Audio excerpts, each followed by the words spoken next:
میں اور بلال ایک دوسرے سے بہت محبت کرتے تھے۔ وہ اپنے والدین کے ساتھ میرا رشتہ طلب کرنے آیا۔ ہمارا رشتہ پکا ہو گیا، مٹھائی بانٹی گئی، سبھی بہت خوش تھے۔ میری اور بلال کی تو خوشی کی انتہا نہ تھی۔ مگر پھر اچانک بلال بہت غصے سے اٹھا اور کہنے لگا، مجھے یہاں بالکل رشتہ نہیں کرنا، امی چلیں آپ لوگ۔ اور وہ فوراً گھر سے نکل گیا۔ ایک روز جب حقیقت کھلی تو میرے ہوش اڑ گئے۔ یہ کہانی جن خاتون کی زندگی کے بارے میں ہے، میں انہی کی زبانی لکھ رہی ہوں۔ آپ بھی اپنی زندگی کی حقیقی کہانی لکھوا سکتے ہیں۔ کہانی شروع کرتے ہیں۔ ہماری کفالت امی جان نے کی۔ وہ ایک اسکول ٹیچر تھیں۔ والد صاحب کے بعد انہوں نے ہمارا بوجھ اٹھایا۔ جیسی میری والدہ تھی ایسی ماں کی مثال نہیں ملتی۔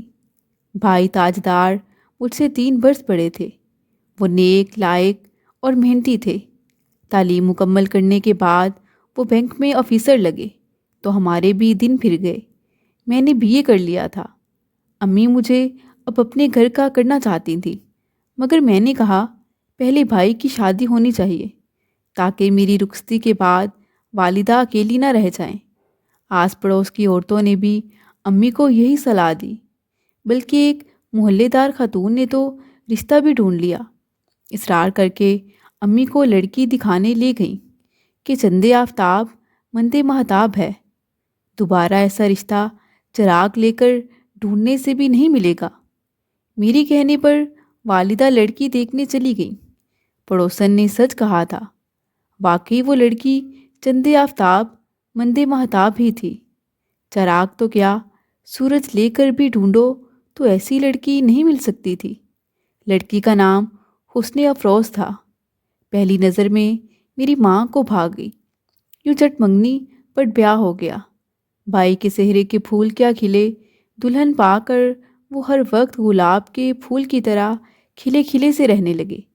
یہ شادی اگرچہ امی جان کی پسند سے ہوئی تھی، مگر جب دلہا دلہن نے ایک دوسرے کو دیکھا تو یوں لگا جیسے اللہ تعالیٰ نے ان کو ایک دوسرے کے لیے ہی بنایا تھا۔ کہتے ہیں جہاں خوشیاں پھولوں کی طرح نچھاور ہوتی ہیں، وہاں غم بھی طاق میں رہتے ہیں۔ بھابھی تاجدار بھائی سے بہت محبت کرتی تھیں۔ دونوں ایک دوسرے سے پل بھر کو جدا رہنا گوارا نہ کرتے تھے، مگر خوشیوں کا یہ عرصہ مختصر تھا۔ دوسرے بچے کو جنم دیتے ہوئے حسن افروز بھابھی نے جہاں کو ہی خیر آباد کہہ دیا۔ زندگی ہی شاید اتنی تھی اور موت و حیات پر کسی کا بس نہیں چلتا۔ انہوں نے 6 سال بھائی جان کی رفاقت میں گزارے اور اپنی 2 نشانیاں عمر اور لائبہ کے روپ میں ہمارے پاس چھوڑ کر اپنے خالق کی حقیقی سے جا ملی۔ بھائی تو اپنی بیوی سے اتنی محبت کرتے تھے کہ دوبارہ شادی نہ کرنے کا عہد کر لیا۔ بھابھی کی وفات کو 4 برس بیت چکے تھے۔ اس عرصہ میں کون سا دن ہوگا جب انہوں نے ان کی یاد میں نیر نہ بہائے ہوں۔ والدہ اور میں نے مل کر ان کے بچوں کو سنبھالا، پالا پوسا، لیکن کب تک؟ امی کو میری شادی کی فکر تھی اور وہ خود بوڑھی ہو رہی تھی۔ پہلے جیسی طاقت نہ رہی تھی۔ پوتے اور پوتی کی خاطر میری شادی کو اتنا عرصہ ملتوی کرنا پڑا تھا۔ انہوں نے بیٹے کے کان کھانے شروع کر دیے کہ اب تم دوسری شادی کر لو تاکہ عالیہ کو اس کے گھر کا کر سکوں۔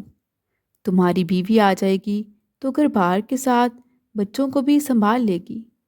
بھائی جان اگرچہ دوسری شادی پر بالکل بھی راضی نہ تھے، ماں کے اصرار سے مان گئے، تاہم ایک شرط رکھ دی کہ کسی بے سہارا لڑکی کو سہارا دیں گے جو لاوارث ہوگی، تاکہ اللہ تعالیٰ اس نیکی کے صدقے ان کے بچوں کی زندگی میں خوشیاں عطا کرے اور وہ سوتیلی ماں کے ستم کا شکار نہ ہوں۔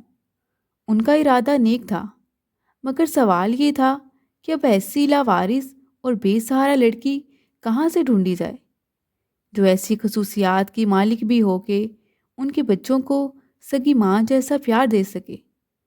لاوارث اور بے سہارا لڑکی کی تلاش میں ہم کچھ فلاحی اداروں میں گئے، لیکن مطلب کی لڑکی نہ ملی۔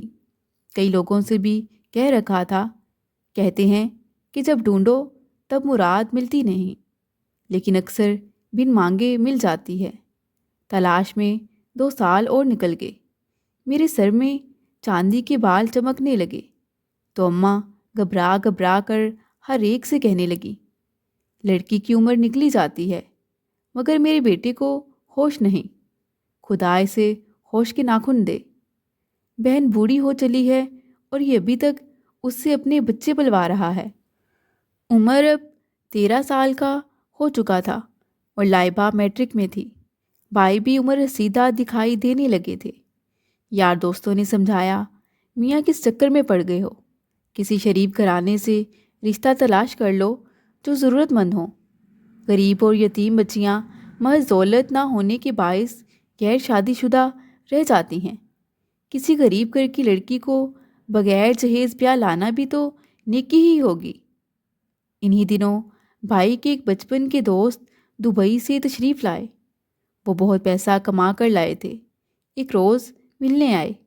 بھائی کا مسئلہ سنا تو ان کو ایسی جگہ لے گئے جہاں لاوارث لڑکیاں تو تھیں مگر ان کے سودے ہوتے تھے۔ ان کے دوست کا نام طارق تھا۔ طارق نے کہا، سہارا ہی دینا ہے تو ایسی کسی لڑکی کو عزت دو جو عزت کی زندگی اور جینے کو ترس رہی ہو مگر زبردستی گناہ کی دلدل میں دھکیل دی گئی ہو۔ اس سے بڑی نیکی اور کوئی نہیں ہو سکتی، اور اس نیکی کا اجر اللہ تعالیٰ کے پاس ضرور کرام آیا ہوگا۔ مجھے اس امر کا یقین ہے۔ طارق نے خود بھی ایک مظلوم اغوا شدہ لڑکی سے شادی کر کے اس سے عزت کی زندگی دی تھی۔ طارق کی بات میرے بھائی کو متاثر کر گئی۔ وہ اس کے ساتھ اس بازار میں عیش و نشاط کی خاطر نہیں بلکہ کوئی مظلوم اور لاوارث لڑکی تلاش کرنے کو جانے لگے کہ جو عزت کی زندگی بسر کرنے کی تمنائی ہو۔ ایک روز ان کو دلال نے ایک لڑکی دکھائی جو میرے بھائی کو بھلی لگی۔ وہ کوئی 20 برس کی دوشیزہ تھی۔ گنہگاروں کی بستی میں رہتے ہوئے بھی اس کے چہرے پر فرشتوں جیسی معصومیت تھی۔ جب تنہائی میسر آئی، بھائی نے نرمی سے اس سے کلام کیا، کسی شریف گھرانے کی لگتی ہو، نام کیا ہے تمہارا؟ آپ کو نام سے کیا کام؟ اس نے بے دلی سے جواب دیا اور آنکھوں سے آنسو بہنے لگے۔ کب سے یہاں آئی ہو اور کب تک روتی رہو گی؟ ایسے تو آنکھیں کھو دو گی۔ بھائی نے ہمدردی سے بات کی مگر اس نے کوئی جواب نہ دیا۔ دعا کرو خدا تم پر رحم کرے۔ اب تو آپ کے رحم و کرم پر ہوں۔ ٹھیک ہے، بولو کیا چاہتی ہو؟ آپ اپنے گھر ملازمہ رکھ لیں مگر میں یہ گندی زندگی نہیں گزارنا چاہتی۔ تم کہاں سے آئی ہو یا لائی گئی ہو اور کس کی بیٹی ہو؟ سب یہی پوچھتے ہیں۔ میری آنکھوں سے بہتے آنسو دیکھ کر مگر مقصد وہی پورا کرتے ہیں جس مقصد کے لیے لاتے ہیں۔ میں ان لوگوں میں سے نہیں ہوں، تم میرا یقین کرو۔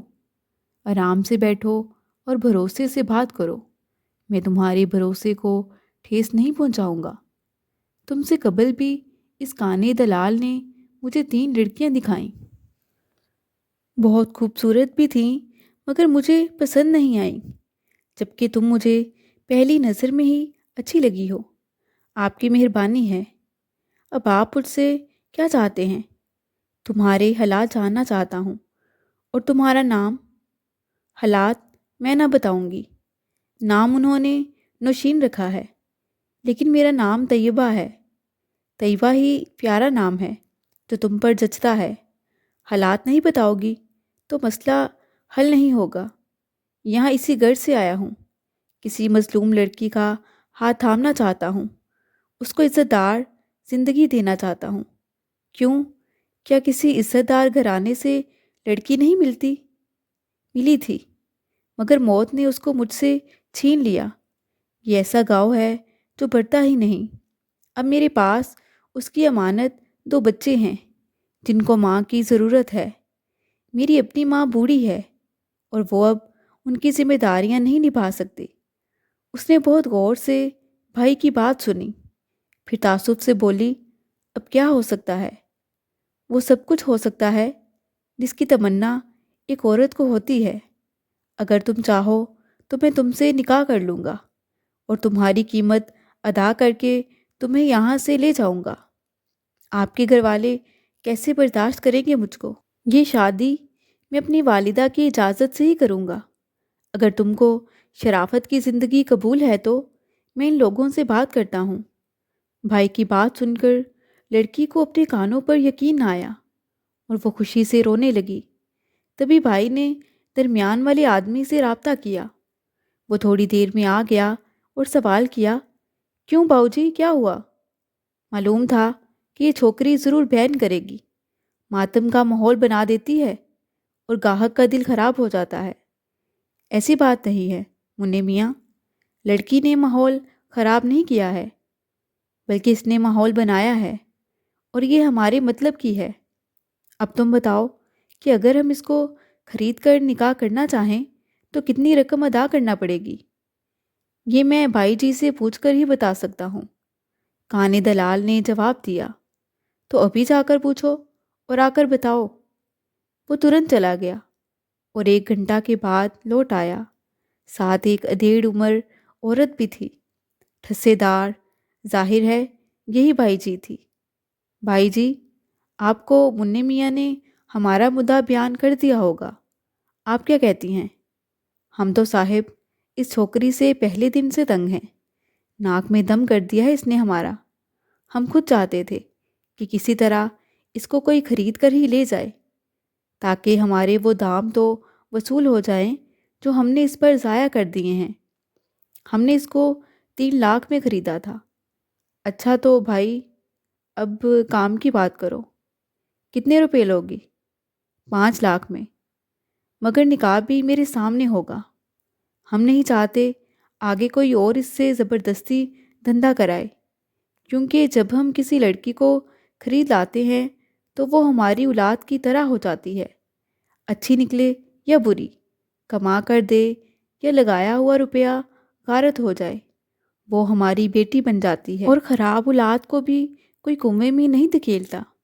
ٹھیک ہے بھائی جی، آپ رقم لیں، جو شرط رکھیں، مگر ہماری بھی ایک شرط ہے کہ جب ان کا نکاح ہمارے ساتھ ہو جائے گا تب آپ سے ان کا رابطہ ختم ہو جائے گا، آپ کا پھر ان سے کچھ ناتا واسطہ نہ رہے گا۔ اگر آپ کو یہ بات منظور ہے تو ان کی اچھی زندگی کی دعا کیجیے، ہم سے رقم لیجیے اور ناتا ختم سمجھیے۔ درست ہے میاں، ہم کو منظور ہے۔ اس کی یاد تو دل میں رہے گی، مگر اس کی اچھی زندگی بھی مد نظر ہے، کیونکہ ہم نے اس پر کوئی ظلم کیا اور نہ چاہتے ہیں کہ اس پر کوئی اور ظلم کرے۔ ہم نے اس کو اغوا کیا ہے اور نہ کرایا ہے، ہم نے تو صرف خریدا تھا، کیونکہ اس منڈی میں یہی رواج ہے۔ یہاں کچھ طوائف ذاتیاں ہوتی ہیں اور کچھ شریف ذاتیاں ہوتی ہیں کہ جن کو حالات یہاں لا پھینکتے ہیں۔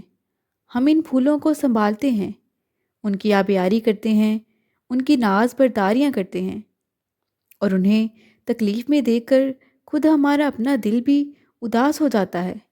بہرحال آج یہ تکلیف میں لگتی ہیں مگر کل نہیں ہوں گی۔ ہم ان کو اس ماحول سے سمجھوتا کرنا سکھا دیتے ہیں۔ بھائی کا دوست کہنے لگا، آپ فکر نہیں کریں، ہم اسے اچھی طرح اور خوش ہی رکھیں گے، آپ ہمارا یقین کریں۔ بھائی جی اچھے دل کی عورت تھی، معاملہ خوش اسلوبی سے طے ہو گیا۔ طارق نے اسی دم 5 لاکھ کا انتظام کر دیا، رقم بھائی جی کی ہتھیلی پر رکھ دی اور طیبہ کو انہوں نے بھائی کے سپرد کر دیا۔ میرے بھائی نے وعدہ کیا تھا کہ وہ نکاح میں بھائی جی کو ضرور شامل کریں گے تاکہ ان کو سکون رہے کہ لڑکی کو کسی غلط مقصد کے لیے نہیں بلکہ صحیح مقصد کے لیے لایا گیا ہے۔ طیبہ کو طارق اپنے گھر لے گیا اور اپنی بیوی کے سپرد کر دیا، کیونکہ بھائی اس کو بغیر نکاح کے گھر نہیں لانا چاہتے تھے۔ امی جان کو بھی تو تمام صورتحال سے آگاہ کرنا تھا۔ حیرت کی بات کہ طیبہ کے بارے سن کر امی جان نے اس کو بہو بنانے سے صاف انکار کر دیا۔ بولی، بیٹا تاجدار کان کھول کر سن رکھو، اگر تم نے اپنی مرضی سے اسے بیوی بنا بھی لیا تو میں یہاں اسے نہ آنے دوں گی۔ اس بازار کی عورت میری پوتی اور پوتے کی ماں کہلوائے، مجھ سے یہ بالکل برداشت نہ ہوگا۔ بھائی نے کافی منتیں کی۔ میں نے بھی کہا، امی جان آپ طارق بھائی کے گھر جا کر ایک نظر اسے دیکھ تو لیں، کیا پتا اس کی مظلومیت ہی آپ کے دل پر اثر کر جائے۔ وہ اپنی مرضی سے تو طوائف نہیں بنی، مگر میری ماں نے تو بس ایک ہی رٹ لگا دی کہ میرے گھر بہو آئے گی تو کسی شریف گھرانے کی لڑکی، اس بازار کی طوائف کو میں ہرگز قبول نہ کروں گی۔ امی کے سخت رویے سے دل برداشتہ ہو کر بھائی تاجدار اس قدر دل گرفتہ ہوئے کہ ان کا دل ٹوٹ گیا اور مسحری پر گر پڑے۔ کئی دن تک کچھ کھایا نہ پیا۔ جب بھائی کی ایسی حالت دیکھی تو ماں کی ممتا نے جوش مارا، مجھ سے بولی، تم بھی چلو، طارق کے گھر جا کر اس کو دیکھ آتے ہیں۔ ہم دونوں ماں بیٹی طارق بھائی کے گھر آئے۔ طارق کی بیوی تو پہلے ہی طیبہ کی طرح مظلوم لڑکی تھی، مگر انہوں نے عزت دار زندگی کو نعمت سمجھ کر خود کو ایک اچھی بیوی ثابت کر دیا۔ اب وہ طارق بھائی کے 3 بچوں کی ماں تھی۔ بہرحال طیبہ کو دیکھا تو ایک انیس سی دل میں لگی۔ وہ واقعی معصوم اور مظلوم دکھائی دی۔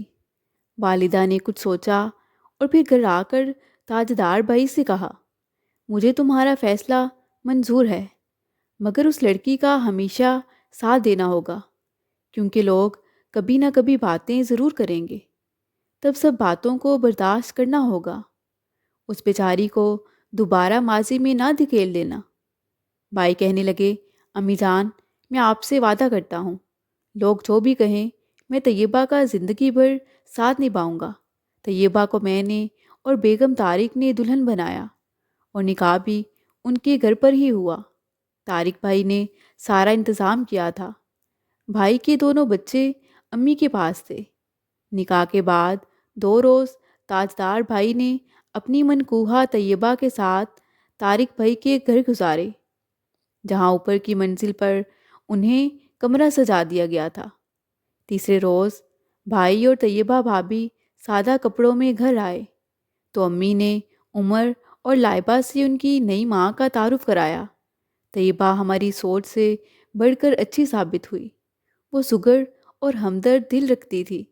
آتے ہی گھر کو سنبھال لیا، بچوں کو مانوس کیا اور ان کو اس قدر پیار دیا کہ وہ پروانہ وار اس کے گرد منڈلاتے تھے۔ بھائی بھی خوش تھے، ان کو فخر تھا کہ ان کا انتخاب صحیح تھا۔ طیبہ امی جان کا بہت خیال رکھتی، ان کی خدمت کرتی اور مجھے بھی عزت و احترام دیتی تھی۔ کسی کام کو ہاتھ نہ لگانے دیتی، گویا کہ اس کو عزت کی زندگی کی شدید آرزو تھی، اور اب وہ اس نعمت کو کسی صورت نہ کھونا چاہتی تھی۔ برسوں بعد میں نے اپنے بھائی کو خوش و خرم اور ہنستے مسکراتے دیکھا۔ اب وہ ہر دم چہکتے مہکتے تھے۔ وہ گھر جو حسن افروز بھابھی کے بعد سونا ہو گیا تھا، وہاں بھائی اور بچوں کے قہقہے گونجتے سنائی دیتے تھے۔ طیبہ کی ذات سے ہمارے گھر میں خوشحال گھرانے کا احساس دوبارہ جاگ اٹھا تھا، اور دل و ذہن نے سکون کی ٹھنڈک کو محسوس کیا تھا۔ واقعی کچھ لوگ ایسے ہوتے ہیں کہ جن کی ذات سے آپ ٹھنڈک کا احساس پاتے ہیں۔ بھائی کو بھی طیبہ سے یہی امید تھی کہ وہ زمانے کی ٹھکرائی ہوئی ہے تو گھر کو سکون کا گہوارہ بنا دے گی۔ وہ نازک سی خوبصورت لڑکی اگر نیک اتوار تھی تو میرے بھائی میں بھی کوئی کمی نہ تھی۔ خوب رو، تعلیم یافتہ اور افیسر تھے، بیوی کا بہت خیال رکھنے والے، گھر اور بچوں سے پیار کرنے والے انسان تھے۔ طیبہ ہمارے ساتھ بہت اچھی تھی، لہٰذا ہم لحاظ کے مارے ان سے ماضی کے بارے میں پوچھتے نہ تھے۔ وہ ہمارے ساتھ گل مل گئی تھی۔ بھائی کی زندگی میں جیسے سکون آ گیا تو بھائی کا گھر بسانے کے بعد میری ماں مطمئن ہو گئی۔ اب ان کو میری شادی کی فکر لگ گئی۔ ان دنوں میں ایک اسکول میں ٹیچنگ کرتی تھی، جہاں میرے دونوں بھتیجا اور بھتیجی بھی میرے ساتھ ہی پڑھنے جاتے تھے۔ امی نے اسکول میں کہہ رکھا تھا کہ وہ میرے لیے کوئی رشتہ ڈھونڈیں، کیونکہ اسکول کی پرنسپل امی کی دور کی رشتہ دار تھی۔ انہی دنوں ایک نوجوان نے مجھے پسند کر لیا۔ دراصل وہ میری ایک کولیگ کا بھائی تھا اور اسے روزانہ اسکول سے لینے آتا تھا۔ اس نے مجھ سے رابطہ کیا۔ مجھے بھی وہ نوجوان اچھا لگا کہ اس کی عمر بھی میری لحاظ سے ٹھیک تھی۔ 4 ماہ تک میں اس سے رابطے میں رہی اور اس نے مجھ سے شادی کی خواہش ظاہر کی۔ میں تو اپنی قسمت پر نازا تھی کہ دیر سے صحیح مگر اتنا اچھا انسان ملنے جا رہا تھا۔ میں نے پرنسپل کے ذریعے ہی اس رشتے کا گھر والوں کو بتایا کہ ان کی نظر میں نہ آؤں اور ان کو یہی لگے کہ ان کی رشتہ دار پرنسپل ہی یہ رشتہ کروا رہے ہیں۔ وہ پرنسپل بھی اس لڑکے سے ملی تو وہ شخص انہیں بھی اچھا لگا۔ انہوں نے اپنی طرف سے میری امی کو یہ رشتہ بتایا۔ لڑکا پڑھا لکھا اور کسی سرکاری محکمے میں ملازم تھا۔ بلال اپنی والدہ اور بہن کے ساتھ ہمارے گھر مجھے دیکھنے آیا۔ وہ شخص تقریباً 42 سال کی عمر کے لگ بھگ تھا۔ اس کی ماں نے بتایا کہ چونکہ میرے شوہر بڑی جوانی میں یہ دنیا چھوڑ کر چلے گئے تھے تو میری بیٹی نے ہی پورا گھر سنبھالا، چھوٹے بہن بھائیوں کی تعلیم مکمل کروائی اور ان کی شادیاں کروا دیں، اس لیے ان کی عمر کچھ زیادہ ہو چکی ہے۔ میں بھی تو انہی حالات کی ماری تھی۔ بھائی کے بچوں کو پالنے کے چکر میں میری عمر نکل گئی تھی۔ اس وقت میری عمر تقریباً 40 سال کے لگ بھگ تھی، اس لیے میرے گھر والوں کو بھی یہ رشتہ موزوں لگ رہا تھا، کیونکہ اس سے پہلے جو بھی رشتہ آتا وہ میری عمر کی وجہ سے انکار کر دیتے، یا پھر طلاق یافتہ اور دوسری شادی والے لوگوں کے ہی رشتے آتے تھے۔ لیکن یہ لڑکا غیر شادی شدہ بھی تھا اور عمر کی مناسبت سے بھی ہم میں زیادہ فرق نہ تھا۔ اس کے والدین نے امی لوگوں کو بتایا کہ ہمیں لڑکی بہت پسند ہے۔ اس کی ماں مجھ پر صدقے واری جا رہی تھی۔ وہ کہنے لگی، ایسا لگتا ہے تم لوگ ایک دوسرے کے لیے ہی بنے ہو۔ اب ہم زیادہ دیر انتظار نہیں کریں گے، ہمیں تو شادی کی جلدی ہے۔ ہم چاہتے ہیں کہ آپ جلد از جلد ہمارے گھر آئیں اور اس کے بعد شادی کی تاریخ مقرر کریں۔ تاجدار بھائی اور امی بھی بہت خوش تھے کہ صد شکر میرے لیے ایک اچھا موزوں رشتہ مل گیا ہے۔ مجھے بھی تو وہ پہلے سے ہی بہت پسند تھے۔ امی نے طیبہ بھابھی کو آواز دی کہ مٹھائی لے کر آؤ۔ جب بھابھی مٹھائی لے کر اندر آئیں، وہ شخص بھابھی کو دیکھ کر ایک دم سے کھڑا ہو گیا اور پوچھنے لگا، یہ کون ہے؟ بھائی نے بتایا کہ یہ میری بیوی ہے۔ وہ کچھ پریشان سا ہو گیا۔ اس نے اپنی ماں اور بہن سے کہا، چلیں، ہمیں یہ رشتہ بالکل منظور نہیں۔ سب حیرانگی سے اس کی طرف دیکھ رہے تھے کہ اچانک اس سے کیا ہوا ہے۔ اس کی ماں پوچھتی رہ گئی مگر اسے اپنا فیصلہ سنا دیا کہ وہ اس گھر میں شادی نہیں کرنا چاہتا۔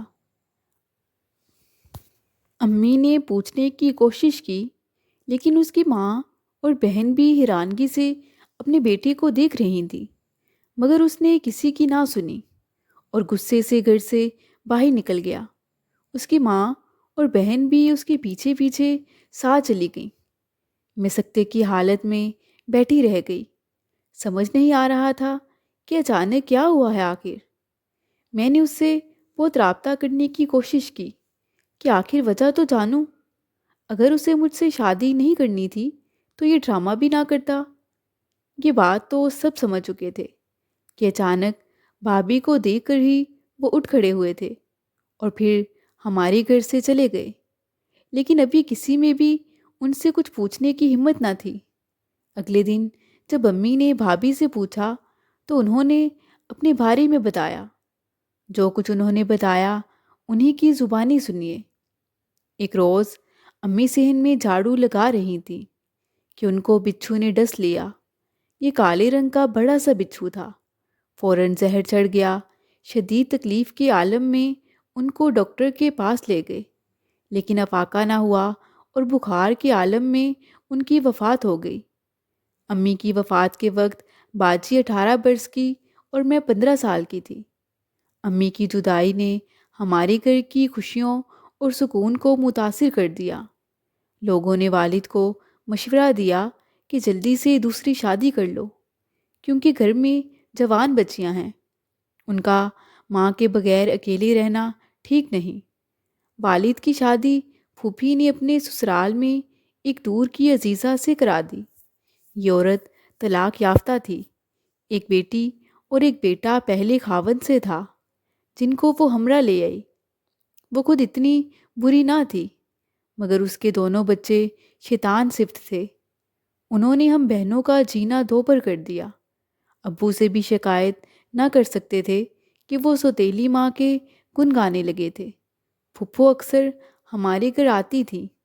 انہوں نے جو ایسا ماحول دیکھا تو اپنے بیٹے کے لیے باجی کا ہاتھ ابو سے مانگ لیا۔ یوں میری بہن ان کی بہو بن کر پھپھو کے گھر چلی گئی، مگر عذاب جھیلنے کو میں اکیلی اس گھر میں رہ گئی۔ نئی ماں اور اس کے بچوں نے مجھے نوکرانی بنا لیا۔ وہ مجھ پر حکم چلاتے اور سارا کام کراتے۔ اس پر امی کو خدا نے ایک بیٹا دے دیا۔ ماں تو گھر کے سیاہ و سفید کی مالک ہو گئی۔ میں ان کا بیٹا بھی سنبھالتی اور گھر بھر کا کام بھی کرتی۔ پھپھو میری حالت پر کرتی۔ پڑوسنے بھی امی کو کہتی کہ بچی کی شادی کر دو، کب تک اس سے خدمت لوگی۔ ان باتوں سے چڑھ کر میری سوتیلی ماں نے اپنے ایک دور کے رشتہ دار سے میری شادی کرا دی۔ مگر یہ شادی کیا تھی، کھانا بربادی ہی تھی۔ یہ شخص اوباش اور جواری تھا، نشہ کرتا تھا اور اس کے روابط بازار حسن سے تھے جہاں یہ اکثر جایا کرتا تھا۔ وہ نشے میں مجھے مارتا پیٹتا۔ سخت مار پیٹ سے ایک روز میری حالت خراب ہو گئی تو ساس ڈاکٹر کے پاس لے گئیں۔ ڈاکٹر صاحب نے چیک اپ کے بعد انکشاف کیا کہ آپ کی بہو اب کبھی ماں نہ بن سکے گی۔ اس انکشاف پر ساس مجھ سے جان چھڑانے کی سوچنے لگی۔ گھر میں ساس کا بھانجا آیا کرتا تھا جس کا نام عطار تھا۔ وہ مجھ سے ہمدردی کرتا تو میں بھی اس کی ہمدردی میں سکون تلاش کرنے لگی۔ ایک دن پولیس آئی اور میرے شوہر کو گرفتار کر کے لے گئی۔ ان کو جیل ہو گئی۔ عطار اب ساس کے پاس آتا اور ضرورت کی اشیاء جیل میں میرے خاوند کو پہنچاتا۔ ایک روز ساس نے مجھے ایک کاغذ دیا کہ جبار نے جیل سے عطار کے ذریعے تمہیں طلاق لکھ بھیجی ہے۔ اب تم ہماری طرف سے آزاد ہو، جہاں چاہے جا سکتی ہو۔ ساس سے میں نے کہا کہ میں گھر سے نہ جاؤں گی، آپ میرے والد کو بلا لیں تاکہ وہ خود آ کر مجھے یہاں سے لے جائیں۔ ساس نے کہا کہ میں نے فون کیا ہے۔ اگلے دن وہ پھر بولی، تمہارا باپ تو نہیں آ سکتا، کہو تو میں تم کو خود میکے پہنچا دوں۔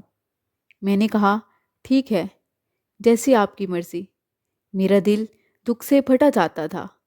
اس وقت میں اسی عورت کے رحم و کرم پر تھی، جبکہ میرے والد نے تو نئی شادی کر کے مجھے بلا ہی دیا تھا۔ میکے میں بھی کب کوئی میرا خیال رکھنے والا تھا۔ سوتیلی ماں اور اس کی اولاد وہاں پر براجمان تھی۔ وہ لوگ مجھ سے دن رات خدمت لیتے اور طرح طرح سے ذہنی اذیت دیتے۔ ایک دن گزر گیا، ساس نے بتایا کہ تمہارے باپ کو دوبارہ فون کیا ہے، مگر وہ جواب نہیں دے رہا۔ تم تیار ہو جاؤ، ہم تم کو تمہارے والد کے گھر چھوڑ آتے ہیں۔ ناچار میں تیار ہو گئی تو ساس کہنے لگی، عطار میرے گردے میں درد ہے، تم ہی اس کو اس کے والد کے وہاں پہنچا کر آ جاؤ۔ جب میں عطار کے ساتھ جا رہی تھی تو گھر سے جاتے ہوئے روتی جا رہی تھی۔ تب وہ مجھے جھوٹی تسلیاں دینے لگا۔ کہا اگر تمہاری والدہ نے تم کو قبول نہ کیا یا تمہارے ساتھ برا سلوک کیا تو میں تمہارے والد کو رشتہ کا پیغام دوں گا اور تم سے شادی کر لوں گا۔ تم رو مت، ابھی تو عدت کی مدت پوری کرنی ہوگی، اس لیے تمہارا میکے جانا ضروری ہے۔ لیکن وہ مجھے والد کے گھر پہنچانے کی بجائے بھائی جی کے کوٹھے پر لے آیا اور میرے دام کھڑے کر کے چلا گیا۔ اب میں ان لوگوں کے رحم و کرم پر تھی جو میرا رابطہ میرے والد سے نہیں کراتے تھے۔ انہوں نے مجھ کو اچھا کھلایا اور پیار بھی دیا، مگر مجھے سکون نہ تھا۔ روح تو پہلے مر چکی تھی، اب جسم کو بھی مردہ سمجھ لیا۔ 1 سال کا یہ عرصہ قیامت بن کر مجھ پر گزرا۔ پھر تاجدار فرشتہ رحمت بن کر آئے اور میری سب دعائیں قبول ہو گئیں۔ طیبہ کی کہانی بہت دل سوز تھی۔ ہم چاہتے تھے کہ وہ اپنے والدین سے رابطہ کرے، مگر اس نے منع کر دیا۔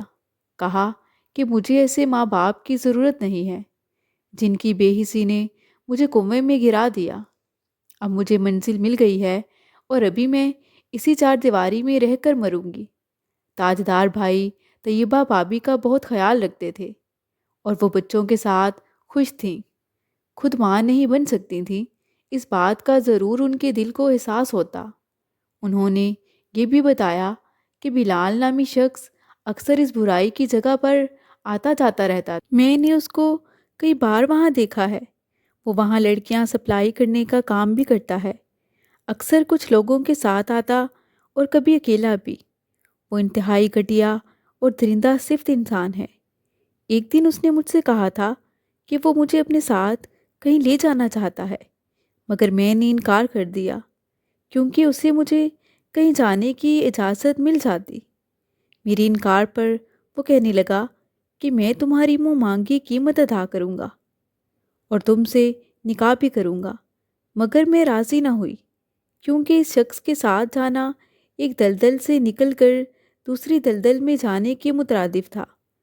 اس نے میرے چہرے پر تھوکا اور میں نے بھی ایک تھپڑ اس کے چہرے پر رسید کر دیا۔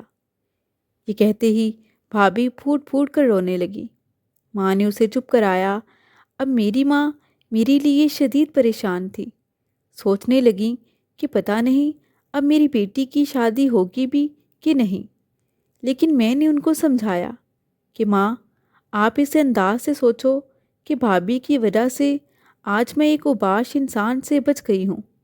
اگر بھابھی نہ ہوتی تو ہمیں یہ حقیقت پتہ ہی نہ چلتی اور میری شادی اس انسان کے ساتھ ہو جاتی۔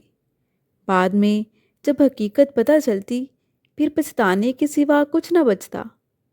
بھابھی کی بدولت اللہ نے مجھے بچا لیا تھا۔ کچھ دنوں بعد ایک اور رشتہ آیا اور میری شادی ہو گئی اور اللہ کی مہربانی سے اب میں اپنے گھر میں بہت خوش ہوں۔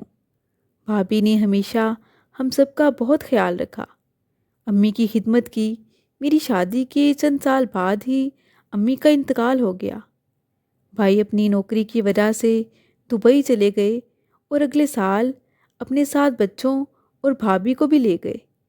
ریٹائرمنٹ کے بعد کینیڈا میں سیٹل ہو گئے اور میں اپنے گھر میں خوش اور پرسکون زندگی گزار رہی ہوں۔